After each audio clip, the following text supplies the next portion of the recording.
Народните избраници ќе мора да почекаат на шансата да одлучат дали бугарите ќе влезат во македонскиот устав. Власта се уште не открива кога уставните измени ќе влезат во собраниска процедура, немало временска рамка. Ова не го потврди и првиот вице-премиер Артан Груби. Сепак вели бил оптимист дека уставните измени ќе поминале, иако за нив е потребно двотретинско мнозинство, кое власта го нема. За Груби лажна вест били предупредувањата за штетните последици од францускиот предлог кој власта во Македонија го прифати.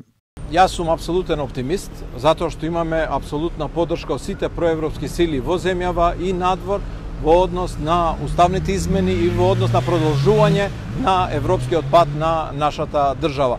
Гледате дека ништо не се случи по одржувањето на меѓувладината конференција во Брисел. Се уште зборуваме македонски, јас денеска зборувам македонски, пишуваме македонски и никој не бугаризираше, не асимилираше и сето тоа беше една лажна вест и една пропаганда, исто како што беше и лажна вест и тиранската платформа. Груби кажа и дека имале секојдневни разговори со пратеници на опозицијата, па се надевал дека поддршка ќе добиеле од нив, односно до некој ги нарекува проевропски луѓе во опозицијата. Нашите секојдневни контакти со опозицијски пратеници ни влеваат оптимизам дека они ќе го поддржат тоа и гледаме веќе развивање на едно проевропско крило и во опозицијата, што ме радува многу, затоа што имаме потреба од опозиција која што е евроатлантски ориентирана, посебно во вие предизвикувачки времења за држава. Иако реториката на власта звучи оптимистичка од нивна страна, сепак јасно е дека двотретинска поддршка за изгласување на уставните измени нема. Тоа јасно станови од зборовите на вице-премиерот Бојан Маријачич пред 2 недели, каде кажа дека не знал кога уставните измени ќе влезеле во собранието, се уште било рано.